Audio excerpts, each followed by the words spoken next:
Perso, j'adore les chiens, surtout les petits, et j'avoue que je trouverais ça cool de pouvoir m'en occuper d'un, surtout s'il est compris avec l'appart que je loue. Oui, oui, vous m'avez compris. C'est ce qui arrive à Cory Momose, l'héroïne de Shiba Inu's Room de Esu Omori, disponible uniquement en anglais malheureusement, sur Manga Plus. Dans Shiba Inu's Room, Cory va donc devoir s'occuper de Mu, un Shiba un peu particulier, non pas parce que c'est une tête de mule, mais parce que c'est un fantôme, un chien fantôme. La dynamique entre Cory et Muchan, qui ont tous les deux du caractère, marche plutôt bien et on apprécie de les voir s'apprivoiser mutuellement. Ajoutons les différents locataires de l'immeuble, tous plus loufoques les uns que les autres, et on obtient une comédie qui marche assez bien, en tout cas sur moi. Tout ça compense un dessin pas extraordinaire, mais qui a quand même un petit style. Bref, c'est oui pour moi. Et vous, vous aimeriez avoir un chien fantôme? Admettons que vous preniez la place de quelqu'un d'autre pour pouvoir travailler avec votre idole. Eh bien, c'est ce que choisit de faire Miwa, une jeune femme de 28 ans passionnée de cinéma, et plus particulièrement d'un acteur. À cause ou grâce à un malencontreux accident favorisé par le pouvoir du scénario, elle va choisir de prendre la place de la gouvernante de son acteur favori.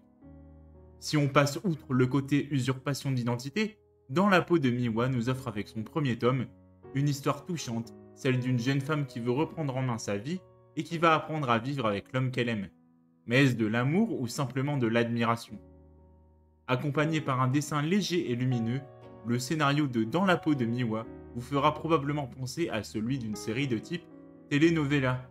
Mais ici, ce n'est pas péjoratif. Étant donné le lien avec le cinéma, cela donne un charme particulier au titre qui est plus qu'agréable. Dans la peau de Miwa de Huei Aoki, c'est édité chez Kurokawa et c'est vraiment très bien. Imagine que tu sois vendeur de potions, mais comme le roi démon est vaincu, les affaires vont mal et qu'en plus tu deviennes le nouveau roi démon sans avoir rien demandé.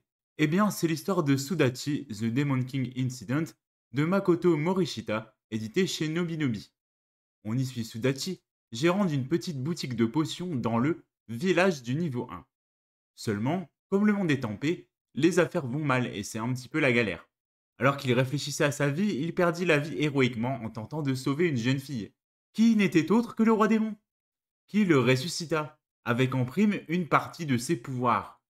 Mais Sudachi, lui, s'en fiche. Ce qu'il veut, c'est éviter de déposer le bilan. Vous l'aurez compris, le titre nous propose un récit d'heroic fantasy avec pas mal d'humour. On retrouvera aussi quelques tropes assez évidents, mais qui marchent bien malgré tout. Simplement parce que les personnages sont agréables. Et quand il s'agit d'être sérieux, Makoto Morishita le fait bien. Makoto Morishita que j'ai le grand plaisir à retrouver après son très sympathique Im Great Priest Imhotep, édité chez Kiyun. Le dessin est toujours aussi sympa et je soulignerai le design des monstres que je trouve vraiment très travaillé. Le titre m'a conquis, mais c'était vraiment pas difficile. J'espère que vous aussi.